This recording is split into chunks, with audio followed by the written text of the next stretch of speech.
Америкийн хөдөө тосгонд нэгэн жижигхэн ресторан байдаг юм. Энэ газрын эзэн залуухаас өдөр болгон амралтгүй ажиллаж, ирсэн хүмүүст сэтгэл гарган амттай хоол хийж өгдөг байлаа. Тэгээд тэр хоёрын бага охин хүн бүрийн хайрыг татдаг хөөрхөн охин байсан. Гэтэл нэг өдөр тэр гэрэл цацруулсан жаахан охин чимээ аниргүй алга болчихдог. Бүх хүмүүс сандралдаж охиныг эрен хайж эхэлсэн бөгөөд тэр тайван жижигхэн ресторан тэр дороо л бүх тосгон даяар цуурайдсан нууцлаг хэргийн төвцөг болон хуурсан юм.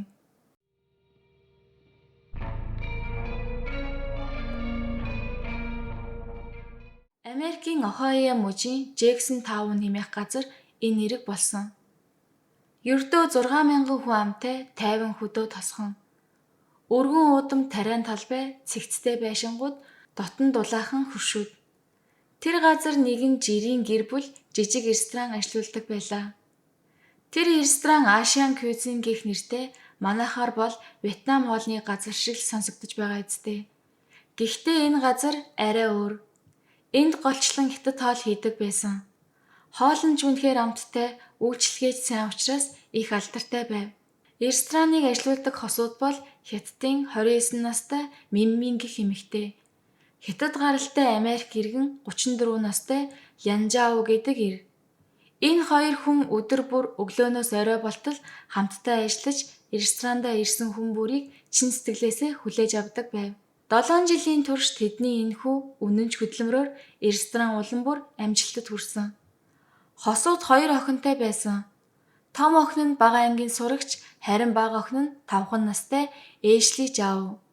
Тэд рестораны ажил ихтэй байсан болохоор хүүхдүүдээ гэрт нь ганцаарангийн орхихгүй тулд ихэнхдээ ажилдаа дагуулж ирдэг байв.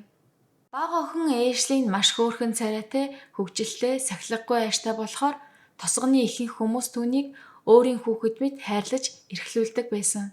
Гэтэл 2017 оны 1 сарын 9-нд нэг томоохон захиалга ирж оройн хоолнд 50 гаруй хүн ирэх болсон тул хосууд Эшлиг рестораныхаа агуулгад унтуулахар шийджээ. Ажилдаа саад болохгүй тул охиноо тухтай унтуулахар шийдсэн. Аав Лян охиноо 3 цагийн үед хэвтүүлж хүнжил нөмөргөөд өнөөдөр аав ээж нь маш их завгүй байх болохоор чи сайхан унтаж байгаарай гэд галтайгоо руугаа явжээ. Ингээд 3 цагаас эхлээд 7 цаг хүртэл хосууд оройн хоолны бэлтгэлдээ түүртэж ресторан хүнээр дүүрэн завгүй болсон. 7 цагийн үед аав Лян охиноо шалгахаар агуулга руу очисон ч Эшли алга болсон байв. Тэр ихэндээ магадгүй сэрээд эн тэн тоглож байгаа байх гэж бодоод рестораны булан дохиог шалгаж эхэлсэн. Гэхдээ охин хаач байсангүй. Гадагшаа гарч ойр авийг нэгжиж хүмүүсээс асууж явсан ч Эшлиг харсан хүн ганц ч байгаагүй. Цаг өнгөрөх тусам тэд улам бүр сандарч эцэстээ аав Лян цагдаа руу залгаж миний охин алга болчихлоо гэж мэдэгдэв. Хөдөө ийм тосгонд ийм жаахан хүүхэд сураггүй алга болно гэдэг үнэхээр ховор зүйл. Тосгоны оршин суугчид бүгд сэтгэл зовж охины эрен хайхад нэгдэж тэд шүнжин хайсан ч ямар ч улмөр олдсонгүй. Дараагийн өглөө буюу 1 сарын 10-ны өглөө 8 цаг гэхэд Эшли алга баснаас хойш 13 цаг өнгөрсөн байсан ч охины тухай ямар ч сураг гарсангүй. Яаж ч бодсон хүүхэд энэ жижиг тосгонд ор сураггүй алга болно гэдэг бол нэг л сонин асуудал. Цагдаа нар энэ бол энгийн сураггүй алга бололт биш байж магадгүй гэж сэтгэлж эхэлжээ. Хамгийн ихэнд цагдаа нар Эшлиг 3 цагийн үед унтуулсан 7 цаг хүртэл охиноо шалгаж амжаагүй гэж хэлсэн аав ээжийн мэдүүлэгт анхаарал хандуулсан. Цагдаа нар 3-аас 7 цагийн хооронд яг юу болсон бэ гэдгийг тодруулахаар ресторан доторх бүх камерын бичлэгийг нэг нэгээр нь шалгаж эхэлжээ. Тэгээд нэг зүйл тэдний анхаарлыг татсан юм. Ямар ч бичлэг дээр Эшли гадагш гарч буй дүр зураг байхгүй байлаа. Тэгээд Эшли ресторан дотор л байгаа юм байна гэж боджээ. Цагдаа нар ресторан доторхыг нэг бүрчлэн шалгаж хамгийн анхааралтай шалгасан газар нь охиныг унтуулсан агуулгын өрөө байв. Агуулгын өрөөний шалан дээр үйл яллаг цусны тоол бэлэрсэн бөгөөд шинжилгээгээр энэ нь Эшлигийн цус болох нь батлагдсан. Ингэснээр энэ бол зүгээр нэг сураггүй алга болсон хэрэг биш гэж дүгнжээ. Цагдаа нарын сэжиг аав ээж болох Лян Миммин хоёр руу чиглэж эхэллээ. Анх цагдаагийн газарт ирэхдээ охиноо алдсандаа маш их зочирдсан, уй гашуу давтаж байгаа юм шиг аашилж байсан. Гэхдээ цаг хугацаа өнгөрөх тусам тэдний зан ааш улам бүр сэжигтэй болж эхэлсэн юм. Тэр дундаа ээж Миммин бол цагдаа нарын асуултад хариулахдаа хүний нүд рүү харж чадахгүй хариулахдаа төгдөрч байлаа. Цагдаа нар Мимминээс дахин сүүлийн удаа ээжлийг хизээ харсан бэ гэж асуухад тэр хэсэг зуур чимээгүй байснаа. 3 цагийн үед унтаж байхыг нь л харсан. Тэгээд тэрнээс хойш бид хоёр их завгүй байсан гэж хэлжээ. Миммин өөртөө маш итгэлгүй хариулсан. Хариулж байхдаа харцсан докторгүй бүх биеийн чичирч байлаа. Тэгээд цагдаа нар ээж аав хоёр нь ямар нэгэн зүйлийг нууж байна гэж бодсон. Цагдаа нар ресторан доторхыг дахин наривчлан шалгахаар шийдэв. Агуулгын өрөөг нэгжиж байгаад буланд нуусан жижигхэн мөсний хайрцаг олжээ. Тэр хайрцаг дотор давсаар бүрхэгдсэн бяцхан охины цогцос байсан юм. Энэ бол осол биш, нуун дарагдуулсан аллага байсан. Давсан цогцсны муудах хугацааг аль болох удаашруулахын тулд хэрэгэлсэн бололтой. Ингээд цагдаа нарын уур хурч тэр хоёр худал хийлсэн тодорхой болсон тул дахин байцаалтад дууджээ. Гэвч тэд таг дуугүй л байлаа. Цагдаа нар аав Лянд анхаарлаа төвлөрүүлжээ. Эцэст нь цагдаа нар Лянд хэрвээ чи үннээ хэлбэл шийтгэлийг чинь бууруулах боломжтой гэж ам өчиг өгсөн. Тэр ч чимээгүй байснаа толгой гудайлган Миммин л тэгсэн гэв. Ингээд тэр өдөр яг юу болсон тухай чичирхийсэн хоолоогоор ярьж эхэлжээ. Миммин бол анханасаа их хүнд амьдрал туулсан хүн. Хятадаас ганцаараа Америкт ирж хэл соёл хоёрын зүрхэнд бага нас өсвөр насныхаа ихэнхийг өнгөрүүлжээ. Тэр янз бүрийн ажил хийж амьдралаа залгуулдаг байсан. Супермаркетад ажиллана, ресторанд зөөгчийн хүүхэд асарна. Хэцүү амьдралын дунд хэн нэгэн түшигтэй үнэтэй болохыг хүсэж байлаа. Тэгээд нэг өдөр найзынхаа танилцуулгаар Лянтай танилцсан. Тэд адилхан гарал үүсэлтэй адил зовлон үдсэн учраас бие биенээ ойлгодог байв. Тун удалгүй гэр бүл болж Джексон 5-нд нүүж ирэн жижиг ресторан нээсэн. Эхэндээ бүх зүйл сайхан байлаа. Хоёул хамтдаа юуг ч давж туулж чадна гэдэгт итгэдэг байв. Гэхдээ өдөр бүр өглөөнөөс шөнө болтол тасралтгүй ажиллаж ядарч эхэлсэн. Тэр дундаа Миммин бол сэтгэл зүй бие махбод аль талаасаа туйлдж байлаа. Энэ чинь миний хүсэж байсан амьдрал биш шүү дээ гэж Миммин өөртөө хэлж байв. Түүний оронд өөр хинч байсан эх орноосоо хол өдөрт 12 цагаар ажиллаж эдийн засгийн дарамтанд ороод байвал ядарч туйлдана. Тэр дундаа хүүхдээ харахын хажуугаар ажил хийх бүрч хэцүү. Магадгүй тэр охиноо миний амьдралыг улам хэцүү болгож байгаа зүйл гэж хүртэл бодож байсан байж мэднэ. Хамгийн аимшигтай нь 1 сарын 9-ний өдөр Миммин ядарч туйлдаж бухимдлын дээцэгт хүрчихсэн байсан.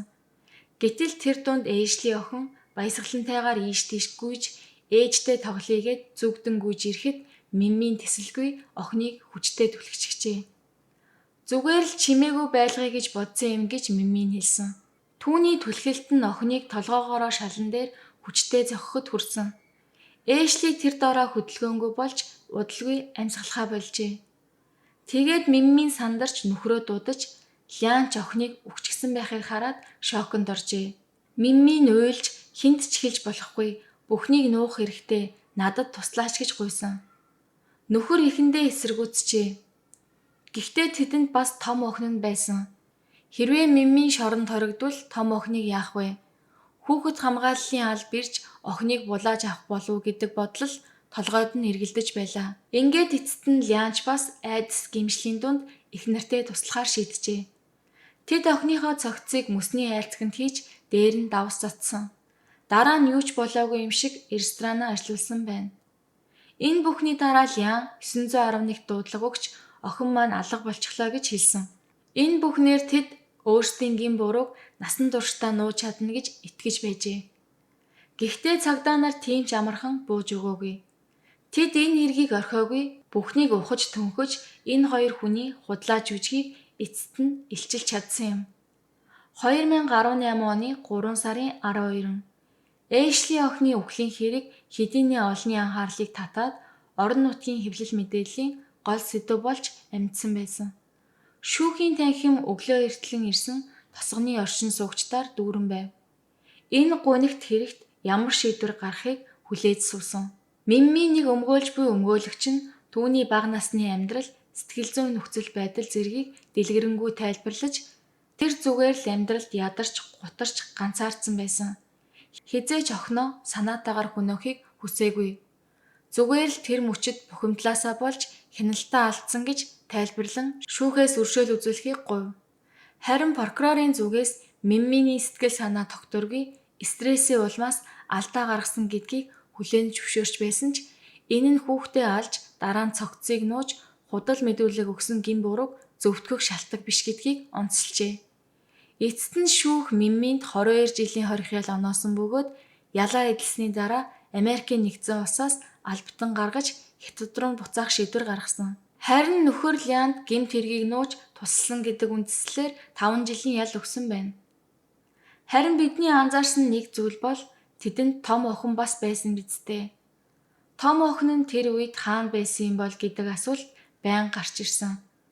Гэхдээ тэр талаар тодорхой мэдээлэл олон нийтэд зарлагдаагүй юм. Мөн тэр үеэр сургуулиуд өвлийн амралтаа дуусгаад эргээд хичээлдээ орж эхэлсэн байжээ. Тэгэхээр ээжлий бага байсан учраас ээж аав нь ажилдаа дагуулж ирсэн, харин том охин нь хичээл дээрээ байсан байж магадгүй. Хэрэг ил болсны дараа том охины талаар ямар ч мэдээлэл ил гаргаагүй. Түүнийг хамгаалах үүднээс хүүхэд хамгааллын байгууллагаас бүрэн нууцлсан. Хамгийн гуйнагтай нь ээжлийн охин. Тэр зүгээр л жирийн л нэг хүүхэд байсан. Ресторан дотор инээж эрхлэн гүйж хүмүүсийн хайр хүндлийг хүртэж явсан тэр жаахан охин.